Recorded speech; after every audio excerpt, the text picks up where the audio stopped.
All right, well, it is 2:40, so we will call the meeting to order. Thank you to those who came up early and had to wait. Can I get a motion for the approval of minutes? Brian, a second. Brandy? All in favor? Opposed? Ayes have it. All right, we will try and run through our list. Feel free to ask questions if you have them, but we should be able to get relatively close to back on schedule after Rob's long meeting.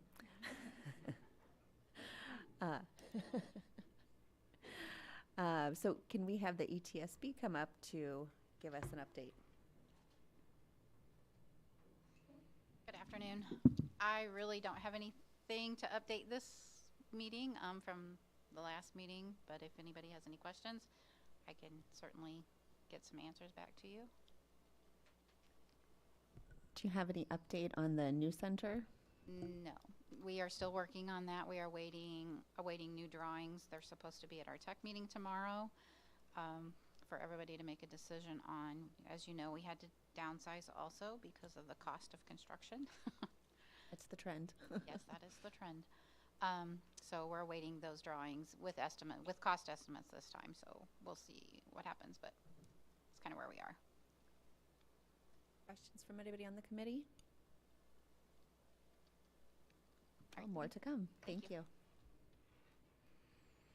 And we have Becky coming up for PCAPS. Hi, good afternoon, everybody. I sent over a pretty lengthy report this month, which is kind of unlike what I usually do, but I thought it was a good opportunity to give you a recap on the year at PCAPS. Just to hit a couple of highlights from that. On the animal control side of the business, we were pretty consistent with our calls for service, which is really exciting for us because we turned over about 4 of our 5 officer team. We had retirees and folks moving and folks just moving on that left us with almost a brand new team. The one staff member that was left had only been enrolled less than a year. So it was turned out to be a great opportunity for us because we were able to change some longstanding cultural pieces in our agency, but really kept consistent with our service despite a lot of turnover. On the animal shelter side, we had some great wins despite a challenging year. We had a 28% intake increase, so the number of animals coming into the shelter was almost 1,000 over where we were the year before. And with that, we were able to keep our live release rates pretty consistent. That's pretty record-breaking for the shelter. Typically, what we find in shelters across the country is we're dealing with a finite number of resources, staff time and budget and all the things that make a shelter go. And once the animal number increases, the live release rates decrease. So we're pretty proud of those numbers and kind of an exciting time for us. It's really telling us that all the operational changes that we've made over the past few years are successful. In addition to that, those numbers might even be better, but we were fighting some challenges with our vet association that I believe most everyone's aware of, trying to secure appointments for spay-neuter surgeries in order to have the animals adopted. So that meeting that statutory requirement to have them spayed or neutered before they go home. Last year we've had to get pretty creative, and we still have a number of animals in foster homes that are waiting to sign official adoption paperwork for those spay-neuter opportunities, being kind of the barrier there. So pretty exciting times for us. In addition to my report, I kind of wanted to talk about some things going on in the community, but I'll field any questions about the report and the overview first. First, I think we owe you a congratulations. I saw that 279 were captured and kept, returned, I should say, out of the shelter. Yeah, that's exciting. To manage that with such staff turnover is very impressive. Thank you. Does anybody have any questions for PCAPS? Oh, yes, Mr. Ricker. I guess I had 2, and maybe you'll speak to them, was kind of the progress with the dedicated surgical room and dedicated veterinary services. I know we approved that moving forward, but maybe give us an update relative to both. Yes, so we are working diligently this year to be up and going by July 1st, and that's our target for that program. Right now we are in kind of the final research phases of securing a spay-neuter mobile unit. So pricing and equipment and all of those things that will go into that. While I've spoken to Dr. Brown and Brown Animal Hospital folks, and they are working on their end to hire someone that would be doing the work for this program. So we're all kind of moving pieces and doing the pre-work to get to a July 1st start date. Absolutely. Oh, yes, Mr. Phelan. Could you explain what extra service is on your report? Extra services as a component of what the animal control officers do. Let's say, I'm trying to think of an example. It doesn't fall into our typical categories like investigating something or picking up or transporting something. It's really service to the public. So we offer deterrence when someone has a stray cat problem. We don't send an officer to respond to a stray cat because we get there, the cat looks at us, and off they go, right? But we do offer some deterrent devices to help folks who are having problems with stray cats. So an extra service might be to go and set up a deterrent device and show the folks how to use it. Another extra service might be going to a community outreach event, partnering with local policing agencies and taking part in some of their community outreach events. Those were some extra services from last year.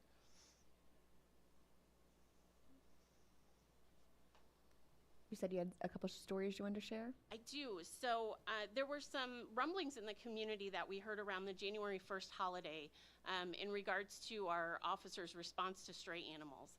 And so I just kind of wanted to talk through that and keep everyone on the same page. There was a point on the holiday where one of the officers had realized that she wasn't getting a lot of calls.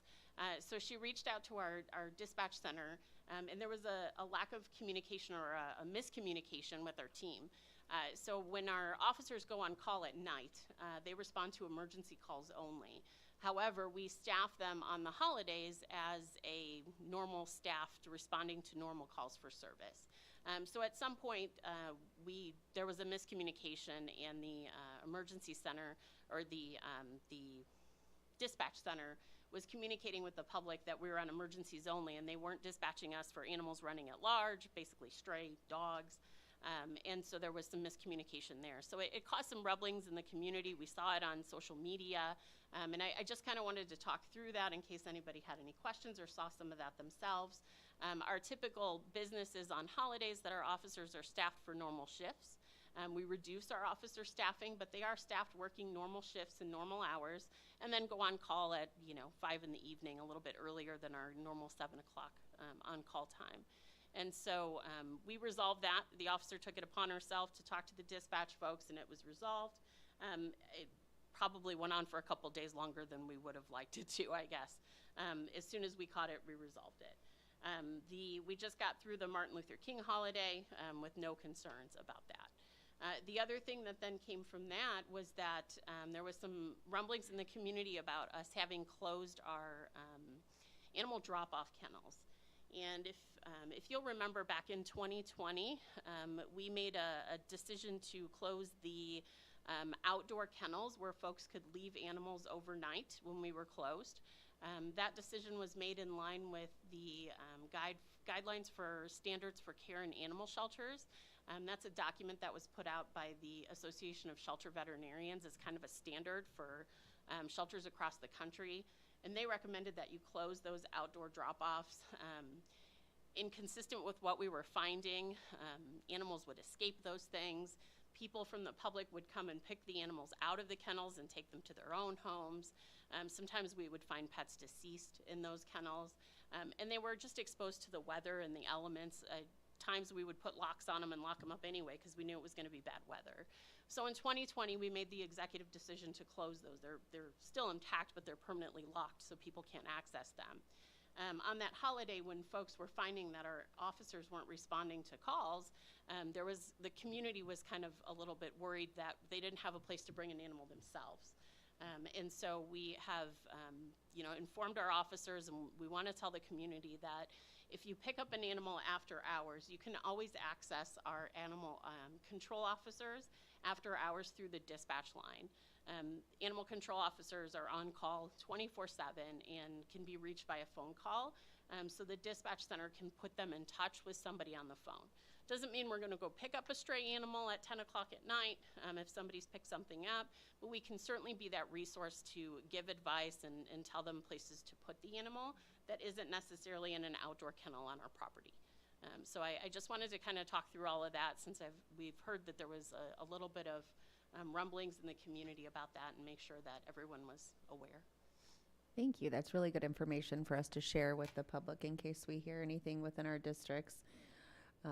Any questions about those situations that were just shared? Oh, yes. Maybe no questions, but if the outdoor kennels still are in eyesight of people and they're locked, maybe we should just remove them so it's not a visual point of conflict or Tension. whatever. That's an idea.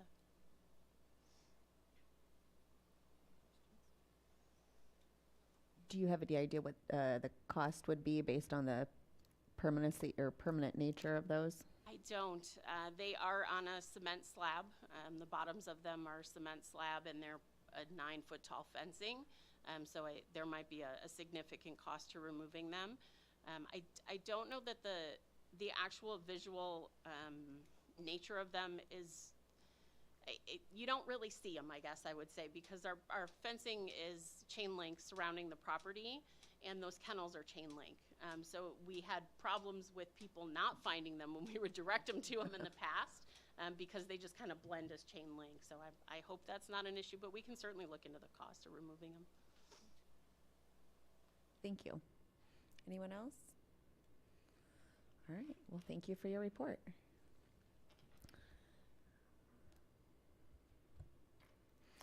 All right, the public defender report. Good afternoon, everyone. In the interest of efficiency, I will not add anything to my report, but I'm happy to answer any questions anybody might have. Well, thank you for that report. It looks like there's been a huge increase. Yeah, and- there has been, at least in felony charges. And quite a bit of work on your end, I'm sure. Yep. Does anybody have any questions following up the report the public defender submitted?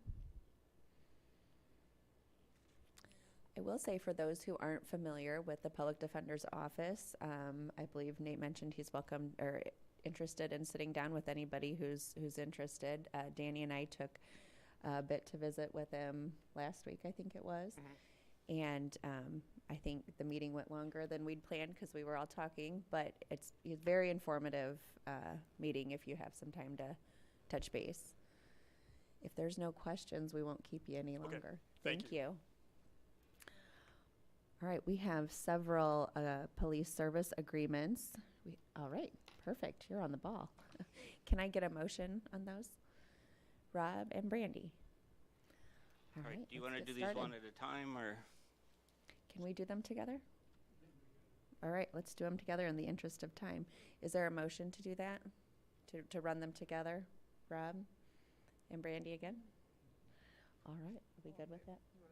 Oh, shall we vote on it? All in favor? Opposed? Okay, thank you. All right, go ahead. Okay, just a quick overview. The Village of Bellevue, the hours remain the same. We're just increasing the cost in line with the cost study that was done a year ago. Princeville and Medina Township. Princeville reduced their coverage from 8 hours a day, 7 days a week, to 8 hours a day, 5 days a week. Medina Township went from 12 hours a day to 8 hours a day. The dispatch service for City of Elmwood's just a straight 3% increase each year. So happy to answer any other question if you have them. And these numbers were all set from the bellwether cost analysis? Yeah, we're increasing to get over 5 years to get close to the rate that was set. Okay. Any questions on these agreements or how the numbers were set? All right. Well, shall we vote? All in favor? Opposed? All right. Well, thank you. Thank you. And we'll move on. Do we have Gabe? Oh, who do we have next? Yes, I'm sorry. We have the budget appropriation for the Illinois Court Technology Modernization Program. Steve, And Brandy again. All right, thank you. Good afternoon, everyone. Towards the end of 2022, we received notification from AOIC that they were going to reopen their Technology Modernization Grant Program. Now, this is the same grant program that we submitted an application for in January of 2022. That time, we received around $175,000 for technology improvements in the courts. Now, this time they let us know that there was limited funding and that they were going to grant the funds based on first come, first serve. So with knowing that, we quickly submitted an application for an additional monitor, a projector, multiple cameras, so we could complete our AV project in courtrooms 201 and 203. The amount we submitted for was $19,585. And on December 19th, 2022, we received notification that we were approved for the full amount. And we are expecting the full advance payment within the next couple weeks. So passage of this resolution will allow us to record the revenue and incur the expense so we can complete the project. Be happy to answer any questions. Can you imagine any complaints about that? Well, thank you. Yes, definitely. Any questions, though, from the board? Concerns? Well, thank you. This is very, very much needed from what I've heard. Yes. All right. Did you have a question? Oh, I'm sorry. All right, all in favor? Opposed? All right, ayes have it. We'll now move on to the grant award for microchips. Can I get a motion to put that on the floor? Rob and Nate. All right, hello again. Hello. So this is a grant that I've solicited from a private trust, and this funds our microchip program where we offer free microchips to the community's animals. So anyone can come by anytime we're open with no appointment, just walk in, and we'll microchip their pet for no charge. And can you tell us, I believe we had discussed previously, how many would this allow you to do? You know, it just depends on the nature of the chips. We use a different microchip for a cat than for a dog. It actually doesn't include the little yellow tag that has the microchip number on it because most people don't put the tags on the cats. So we're able to save some costs there. I would say it's about 1,250, 1,300 microchips. And last year we microchipped 1,411 animals. So a good percentage of, Yeah, of the numbers almost you all do. of them. Yep. All right, any questions from the committee? Yes, Brian. Please thank the family for their donation. Absolutely. And thank you for your work to secure this. All right. No questions, then all in favor? Aye. Opposed? All right. Ayes have it. Thank you, Becky. Public comment? Seeing none, we'll move on. Anything for miscellaneous? Oh, yes. Hi. My department, the coroner's office, has been under public safety for obviously a long time, for the last 6 years. I was just wondering if, as a committee, can we put it on the agenda for a report out every month, like the public defender and PCAPs, et cetera. Last year at this time, it was like mid-February, I sent a report out to the board members, kind of letting them know what 2021 looked like. So I'm going to do the same thing for next month once we close out 2021 and all of our deaths that are still pending. But I'd like to be on that agenda so I can make sure that the board is fully aware of what we're doing every single month, as opposed to me just randomly stepping in. I'd like to keep everybody abreast to the changes, the developments, the innovations, the challenges, the successes, and all those types of things. So I think it's wonderful to have you on the agenda. Any concern from the committee? does anybody have any questions right now about what we're doing right now? It's a lot. I will send an update about mid-February, though, to everybody so they know what 2022 looked like. It was a lot. Great. We'll look forward to your monthly reports. Perfect. Thank then. you. Thank you. Right. Any other ideas for miscellaneous? All right. Then, seeing as how it's right on 3 o'clock, can I get a motion to adjourn? Oh, we don't need one. Thank you. We'll adjourn.